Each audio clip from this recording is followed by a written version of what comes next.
ನಿಮ್ಮೆಲ್ಲ ಮಾಹಿತಿಗಾಗಿ ಜೈಲಿನಲ್ಲಿ ದಾಸನ ದರ್ಬಾರ್ ವಿಜಯಲಕ್ಷ್ಮಿಗೆ ಹೋಗಬೇಕೋ ಬೇಡವೋ ಅನ್ನುವ ಮುಜುಗರ ಶುರುವಾಗಿದೆ. ಪತಿಯನ್ನು ನೋಡೋದಕ್ಕೆ ಪ್ರತಿ ಸೋಮವಾರ ಹೋಗ್ತಾ ಇದ್ರು, ಇಲ್ಲ ಅಂದ್ರೆ ಮಂಗಳವಾರ ಹೋಗ್ತಾ ಇದ್ರು. ನಿನ್ನೆ ಹೋಗ್ಲಿಲ್ಲ, ಇವತ್ತಾದ್ರೂ ಹೋಗ್ತಾರ. ಹೋದ್ರೆ ಅಲ್ಲಿ ಭೇಟಿ ಮಾಡೋದಕ್ಕೆ ಅವಕಾಶ ಸಿಗುತ್ತಾ? 3 FIR ದಾಖಲಾಗಿದೆ. ಅದರಲ್ಲಿ 2 FIR ನಲ್ಲಿ A1 ಆಗಿರೋದು ದರ್ಶನ್. ವಿಜಯಲಕ್ಷ್ಮಿಯವರು ಇವತ್ತು ಭೇಟಿ ಮಾಡೋದಕ್ಕೆ ಹೋಗ್ತಾರಾ ಇಲ್ವಾ, ಅಥವಾ ಮೀನಾಮೇಷ ಎಣಿಸ್ತಾ ಇದ್ದಾರಾ?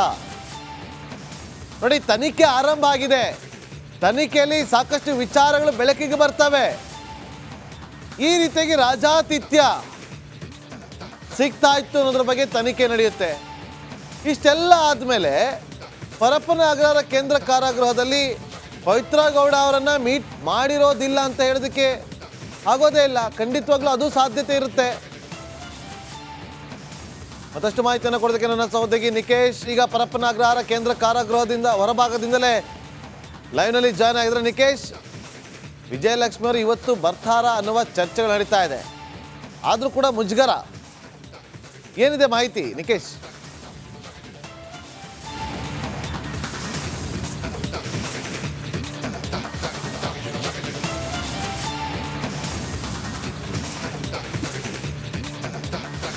ಖಂಡಿತ ನಾಗೇಂದ್ರ ಬಾಬು, ಪ್ರತಿ ಸೋಮವಾರ ವಿಜಯಲಕ್ಷ್ಮಿ ದರ್ಶನನ್ನ ನೋಡಲು ಪರಪ್ಪನ ಅಗ್ರಹಾರ ಜೈಲಿಗೆ ಬರ್ತಾ ಇದ್ರು. ಸಾಕಷ್ಟು ಪ್ರಯತ್ನವನ್ನ ಪಡ್ತಾ ಇದ್ರು ಹೊರಗಡೆಯಿಂದಾನೆ. ಅಂದ್ರೆ ನಟ ದರ್ಶನ್ ಕೊಲೆ ಆರೋಪಿಯಾಗಿ ಈಗ ಪರಪ್ಪನ ಅಗ್ರಹಾರದ ಜೈಲಿನಲ್ಲಿದ್ದಾರೆ. ದೇವರ ಮೊರೆ ಹೋಗ್ತಾ ಇದ್ದಾರೆ ವಿಜಯಲಕ್ಷ್ಮಿ. ಇನ್ನೊಂದ್ ಕಡೆಯಲ್ಲಿ ಲಾಯರ್ ಮೊರೆ ಹೋಗ್ತಾ ಇದ್ರೆ ಯಾವ ರೀತಿಯಾಗಿ ಹೊರಗಡೆ ಕರ್ಕೊಂಡು ಬರುವಂತ ನಿಟ್ಟಿನಲ್ಲಿ ಶತಪ್ರಯತ್ನ ಪಡ್ತಾ ಇದ್ದಾರೆ. ಜೊತೆಗೆ ಪ್ರತಿ ಸೋಮವಾರ ಇಲ್ಲಿ ಮೀಟ್ ಮಾಡೋಕ್ ಬರ್ತಾ ಇದ್ರು ದರ್ಶನ್ ಅವರನ್ನ. ಆದ್ರೆ ಈ ದರ್ಶನ್ ಒಳಗಡೆ, ಜೈಲ್ ಒಳಗಡೆ ಈ ದರ್ಶನ್ ದರ್ಬಾರ್ನಿಂದ, ದಾಸನ ದರ್ಬಾರ್ದಿಂದ ಈಗ ವಿಜಯಲಕ್ಷ್ಮಿ ಮುಜುಗರಕ್ಕೆ ಒಳಗಾಗಿದ್ದಾರೆ.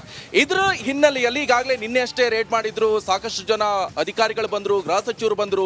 ಜೈಲಲ್ಲೂ ಕೂಡ ಸಾಕಷ್ಟು ಸ್ಟ್ರಿಕ್ಟ್ ಅನ್ನ ಮಾಡಿದ್ದಾರೆ. ಈಗ ಈ ಗೇಟ್ ಮುಂಭಾಗದಲ್ಲಿ ಏನ್ ಮಾಡಿದ್ರು ಅಂತ ಹೇಳಿದ್ರೆ ಯಾವುದೇ ಪ್ರೈವೇಟ್ ವಾಹನಗಳಿಗೆ ಅವಕಾಶ ಇಲ್ಲ.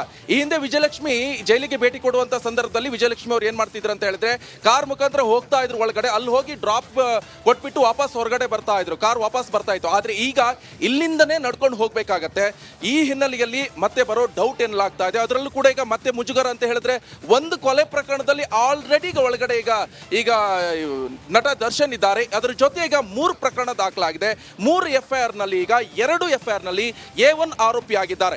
ಎಲ್ಲ ಒಂದ್ ಕಡೆ ಪಶ್ಚಾತ್ತಾಪ ಪಡ್ತಾರೆ, ಈ ಮನಪರಿವರ್ತನೆ ಆಗುತ್ತೆ, ಸಾಕಷ್ಟು ಏನೋ ಈ ಬುಕ್ ಎಲ್ಲ ಕೊಟ್ಟು ಹೋಗಿದ್ರು, ಈ ತರ ಮಾಡಿ ಹಾಗೆಲ್ಲ ಮಾಡಿ ಅಂತ ಹೇಳಿ ಒಂದಿಷ್ಟು ಸಜೆಷನ್ ಗಳನ್ನ ಕೊಟ್ಟು ಹೋಗಿದ್ರು ವಿಜಯಲಕ್ಷ್ಮಿ. ಆದ್ರೆ ಇಲ್ಲಿ ಆಗ್ತಾ ಇರೋದೇ ಉಲ್ಟಾ ಆಗ್ತಾ ಇರುವಂತದ್ದು. ಬಟ್ ಎಲ್ಲ ಒಂದ್ ಕಡೆ ಪವಿತ್ರ ಗೌಡ ಅವರ ಫ್ಯಾಮಿಲಿ ಬರುತ್ತೆ ಸೋಮವಾರ ಅಂತ ಹೇಳ್ಕೊಂಡು ಅದನ್ನು ಕೂಡ ಮಂಗಳವಾರಕ್ಕೆ ಶಿಫ್ಟ್ ಮಾಡ್ಕೊಂಡ್ರು, ಅವ್ರ ಫ್ಯಾಮಿಲಿ ನೋಡೋಕ್ ಆಗಲ್ಲ ಅಂತ ಹೇಳ್ಕೊಂಡು.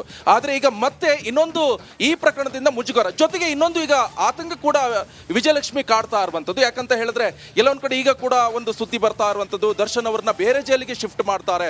ಶಿಫ್ಟ್ ಮಾಡಿದ್ರು ಇದು ಕೂಡ ಸೆಂಟ್ರಲ್ ಜೈಲು. ಇನ್ನೊಂದು ಜೈಲಿಗೆ ಶಿಫ್ಟ್ ಮಾಡಿದ್ರೆ ಹಿಂಡಲಗ ಜೈಲಿಗೆ ಶಿಫ್ಟ್ ಮಾಡಬಹುದು. ಅಲ್ಲಿ ಏನ್ ಕೇಸ್ ಏನಾದ್ರು ಶಿಫ್ಟ್ ಮಾಡಿದ್ರೆ ಆಕೆಗೆ ಹೋಗೋಕ್ಕೂ ಕೂಡ ಕಷ್ಟ ಆಗುತ್ತೆ. ಬೆಂಗಳೂರಿಂದ ಅಲ್ಲಿ ಹೋಗ್ಬೇಕು.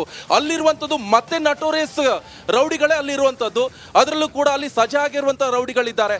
ಇಲ್ಲೇ ಇರುವಂತಹ ರೌಡಿಗಳನ್ನೇ ನಟೋರಿಯಸ್ ರೌಡಿಗಳ ಜೊತೆ ಕೂತ್ಕೊಂಡು ಟೀ ಪಾರ್ಟಿ, ಸಿಗರೇಟ್, ಅದು ಇದು ಅಂತೆಲ್ಲ ಹೇಳ್ಕೊಂಡು ಕಾಂಟ್ಯಾಕ್ಟ್ ಮಾಡ್ಕೊಂಡು ದರ್ಶನ್ ಇಲ್ಲೇ ಆಟೋಟೋಪ ಮೆರಿತಾ ಇದ್ದಾನೆ. ಈತನಿಗೆ ಒಂದು ಸ್ವಲ್ಪನೂ ಪಶ್ಚಾತ್ತಾಪ ಕಾಡ್ತಾ ಇಲ್ವ ಎನ್ನುವಂಥದ್ದು ಕೂಡ ಜನರಲ್ಲಿ ಆಕ್ರೋಶದ ಮಾತಾಗ್ತಾ ಇರುವಂತದ್ದು. ಜೊತೆಗೆ ಇವತ್ತು ಕೂಡ ಪವಿತ್ರ ಗೌಡ ಅವರ ಫ್ಯಾಮಿಲಿ ಕೂಡ ಪವಿತ್ರ ಗೌಡನನ್ನ ನೋಡಲು ಈಗಷ್ಟೇ ಆಗಮಿಸಿದೆ. ಸದ್ಯ ಮುಂದೇನು ಆಗತ್ತೆ ಅಂತ ನಾವು ಕೂಡ ನಿರೀಕ್ಷೆ ಮಾಡ್ತಾ ಇದೀವಿ Nagendra Babu. Okay, thank you Nikesh ನಿಮ್ಮೆಲ್ಲ ಮಾಹಿತಿಗಾಗಿ. ಸೆಂಟ್ರಲ್ ಜೈಲಿಂದ ದರ್ಶನ್ ಶಿಫ್ಟ್ ಮಾಡೋದಕ್ಕೆ ಮೀನಾಮೇಷವನ್ನ ಎಣಿಸ್ತಾ ಇದ್ದಾರಂತೆ. ಶಿಫ್ಟ್ ಬಗ್ಗೆ ನಾನು ತೀರ್ಮಾನವನ್ನ ಮಾಡೋಕ್ಕೆ ಆಗೋದಿಲ್ಲ, ಅದನ್ನ ಕಾರಾಗೃಹ ಅಥಾರಿಟಿ ಮಾಡಬೇಕು, ಸರ್ಕಾರ ತೀರ್ಮಾನ ಮಾಡೋಕ್ಕೆ ಆಗೋದಿಲ್ಲ. ಅಧಿಕಾರಿಗಳ ಮೇಲೆ ಹೊಣೆ ಹಾಕಿದ ಪರಮೇಶ್ವರ್ ಸಾಹೇಬ್ರು. ಬೆಂಗಳೂರಿನಲ್ಲಿ ಗೃಹ ಸಚಿವ ಡಾಕ್ಟರ್ ಜಿ ಪರಮೇಶ್ವರ್ ಅವರು ಹೇಳಿಕೆಯನ್ನ ಕೊಟ್ಟಿದ್ದಾರೆ. ಮೀನಾಮೇಷ ಎಣಿಸ್ತಿದ್ದಾರೆ, ಅದನ್ನ ಕಾರಾಗೃಹದ ಅಧಿಕಾರಿಗಳ ಮೇಲೆ ಹೊಣೆ ಹೊರಿಸಿದ್ದಾರೆ. ಗೃಹ ಇಲಾಖೆಯ ಅಧೀನದಲ್ಲೇ ಬರುವಂಥದ್ದು ಕಾರಾಗೃಹ. ಕೇಳಿ ಪರಮೇಶ್ವರ್ ಅವರು ಏನು ಮಾತಾಡಿದ್ದಾರೆ ಅಂತೇಳಿ. ಅಲ್ಲಿ ನಮಗೆ ಕಂಡು ಬಂದಿದ್ದು ಸರ್ಟನ್ ಲ್ಯಾಪ್ಸಸ್. ಅಂದರೆ ಅವರು ಈ ಬ್ಯಾರಕ್ನಿಂದ ಇನ್ನೊಂದು ಬ್ಯಾರಕ್ಕಿಗೆ ಹೋಗೋದಕ್ಕೆ ಅವ್ರನ್ನ ಅಲೋ ಮಾಡಿದ್ದಾರೆ ಅಂತ ಹೇಳಿ ಅಲ್ಲಿ ಗೊತ್ತಾಗಿದೆ ಮತ್ತು ಅದು CCTVನಲ್ಲೂ ಕೂಡ ಕ್ಯಾಪ್ಚರ್ ಆಗಿದೆ. ಹಾಗಾಗಿ ನಾವು ಅವ್ರ ಮೇಲೆ ಕ್ರಮ ತಗೊಳಕ್ಕಾಯ್ತು. ಇಲ್ಲದೇ ಇದ್ದರೆ ಬೇರೆ ರೀತಿ ನಾವು ಕ್ರಮ ತಗೊಳ್ತಿದ್ವು. ಅಲ್ಲ, ಈಗ ನಾವು ಅವ್ರನ್ನ 9 ಜನರನ್ನು ಸಸ್ಪೆಂಡ್ ಮಾಡಿದ್ದೇವೆ, ರಿಪ್ಲೇಸ್ ಮಾಡ್ತೀವಿ ಅವ್ರನ್ನ. ಚೀಫ್ ಸೂಪರ್ಡೆಂಟನ್ನು ಕೂಡ ಸಸ್ಪೆಂಡ್ ಮಾಡಿದ್ದೇವೆ.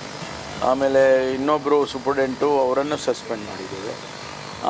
ಬೇರೆಯವರು ಯಾರ್ಯಾರು ಅಲ್ಲಿ ಅವರಿಗೆ ದರ್ಶನ್ ಅವರ ಆ ಗುಂಪಿಗೆ ಸಹಾಯ ಮಾಡಿದರು, ಚೇರ್ ತಂದು ಕೊಟ್ಟರು, ಕಾಫಿ ತಂದು ಕೊಟ್ಟರು ಅಥವಾ ಸಿಗರೇಟ್ ತಂದು ಕೊಟ್ಟರು, ಇದೆಲ್ಲ ಏನು CCTVನಲ್ಲಿ ಅನೇಕ ಇದು ಕ್ಯಾಪ್ಚರ್ ಆಗಿದೆ. ಅದನ್ನು ನೋಡಿಕೊಂಡು ಅವ್ರನ್ನೆಲ್ಲರನ್ನೂ ಕೂಡ ಸಸ್ಪೆಂಡ್ ಮಾಡಿದ್ದೇವೆ. ಮತ್ತು ಮುಂದೆ ಇನ್ನೂ ತನಿಖೆ ಮುಂದುವರಿತಾ ಇದೆ.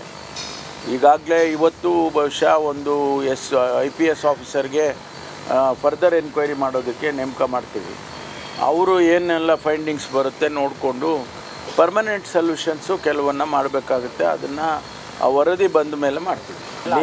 ಮತ್ತಷ್ಟು ಮಾಹಿತಿಯನ್ನು ಕೊಡೋದಕ್ಕೆ ನಮ್ಮ ಪೊಲಿಟಿಕಲ್ ರಿಪೋರ್ಟರ್ ಸುರೇಶ್ ಈಗ ನೇರ ಸಂಪರ್ಕದಲ್ಲಿದ್ದಾರೆ. ಸುರೇಶ್, ಯಾಕೆ ಗೃಹ ಇಲಾಖೆಯ ಸಚಿವರು ಇವರಿಗೆ ಆರ್ಡ್ರ್ ಮಾಡೋಕ್ಕಾಗಲ್ವಾ? ಯಾಕ್ರಿ ಇಷ್ಟೊಂದೆಲ್ಲ ಸಮಸ್ಯೆ ಆಗ್ತಾ ಇದೆ ಮಾಡ್ರಿ ಅಂತೇಳಿ ಹೇಳ್ಬೋದಲ್ಲ? ಯಾಕೆ ಕಾರಾಗೃಹ ಇಲಾಖೆ ಅಧಿಕಾರಿಗಳ ಮೇಲೇ ಹೊಣೆ ಹಾಕ್ಬಿಟ್ರು, ಜವಾಬ್ದಾರಿನ ತಳ್ಳಿಬಿಟ್ರು? ಇವ್ರು ತಪ್ಪಿಸ್ಕೊಳ್ಳುವಂಥ ಕೆಲಸವನ್ನು ಮಾಡಿಬಿಟ್ರಾ ಸುರೇಶ್?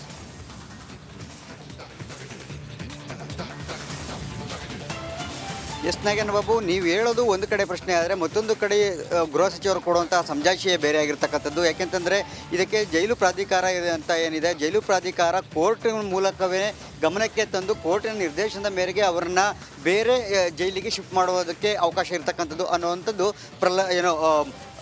ಪರಮೇಶ್ವರ್ ಅವರ ಸಮಜಾಯಿಷಿ. ಆದರೆ ಇಲ್ಲಿ ಏನೋ ದರ್ಶನ್ ಅವರು ಇನ್ನೂ ವಿಚಾರಣಾ ದಿನ ಕೈದಿ ಆಗಿರೋ ಹಿನ್ನೆಲೆಯಲ್ಲಿ ಹೀಗಾಗಿ ನಿನ್ನೆ ಅವರು ಜೈಲು ಪ್ರಾಧಿಕಾರವೇ ಮನವಿ ಮಾಡಬೇಕು, ಕೋರ್ಟ್ ಮೂಲಕವೇ ಆಗಬೇಕು ಅಂತಕ್ಕಂಥದ್ದು ಪರಮೇಶ್ವರ್ ಅವರು ಹೇಳ್ತಾ ಇರ್ತಕ್ಕಂಥದ್ದು. ಆದರೆ ಗೃಹ ಸಚಿವರಾದವರು ಇಲ್ಲಿ ವ್ಯವಸ್ಥೆ ಮತ್ತು ಆಂತರಿಕವಾಗಿ ಏನು ಒಂದಷ್ಟು ಆಂತರಿಕ ಭ್ರಷ್ಟಾಚಾರ ಏನಿದೆ, ಜೈಲಿನ ಭ್ರಷ್ಟಾಚಾರ ಇದೆ, ಇದೆಲ್ಲದರ ಕುರಿತಂತೆ ಅವರು ಕೂಡ ಒಂದಷ್ಟು ಪ್ರೆಷರ್ ತಂದುಬಿಟ್ಟು ಮಾಡ್ಬೋದಾಗಿತ್ತು. ಆದರೆ ಯಾಕೋ ಅವರು ಕೂಡ ಒಂದಷ್ಟು ಅಷ್ಟು ಆಸಕ್ತಿಯನ್ನು ತೋರಿಸಿಲ್ಲ ಅಂತಕ್ಕಂಥದ್ದು ಕೂಡ ಇಲ್ಲಿ ಕಾಣ್ತಾ ಇರ್ತಕ್ಕಂಥದ್ದು. ಇದರ ಜೊತೆಗೆ ಈಗಾಗಲೇ ಜೈಲಿನಲ್ಲಿ ಇರತಕ್ಕಂಥ ಏನು ದರ್ಶನ್ ಅವರಿಗೆ ಸಹಕಾರವನ್ನು ಕೊಟ್ಟಿದ್ರು ಅವರ ಐಷಾರಾಮಿ ಜೀವನಕ್ಕೆ ಸಂಬಂಧಪಟ್ಟಂತೆ, ಅದಕ್ಕೆ ಈಗಾಗಲೇ 9 ಅಧಿಕಾರಿಗಳನ್ನು ಸಸ್ಪೆಂಡ್ ಮಾಡಿರೋದಲ್ಲದೆ ಇನ್ನೂ ಕೂಡ ಒಬ್ಬರು IPS ಅಧಿಕಾರಿನ ಇವತ್ತಿನಿಂದ ಹೆಚ್ಚುವರಿಯಾಗಿ ತನಿಖೆಗೆ ನೇಮಕ ಮಾಡಿರ್ತಕ್ಕಂಥದ್ದು ನಾಗೇಂದ್ರ ಬಾಬು. ಇದೆಲ್ಲವೂ ಕೂಡ ವರದಿ ಬಂದ ನಂತರ ಮುಂದಿನ ಕ್ರಮವನ್ನು ಕೈಗೊಳ್ತೇವೆ ಅಂತ ಹೇಳಿರ್ತಕ್ಕಂಥದ್ದು. ಆದರೆ ಸದ್ಯಕ್ಕೆ ಇರ್ತಕ್ಕಂಥ ವಿಚಾರ ಅಂದರೆ ದರ್ಶನ್ ಅವ್ರನ್ನ ಬೇರೆ ಜೈಲಿಗೆ ಶಿಫ್ಟ್ ಮಾಡೋದಕ್ಕೆ ಯಾಕೆ ಮೀನಮೇಷ ಇಡ್ತಿದ್ದಾರೆ ಅಂತಕ್ಕಂಥದ್ದು ಈಗ ಸಾರ್ವಜನಿಕ ವಲಯದಲ್ಲೂ ಕೂಡ ಇದ್ದಿರ್ತಕ್ಕಂಥ ಪ್ರಶ್ನೆ.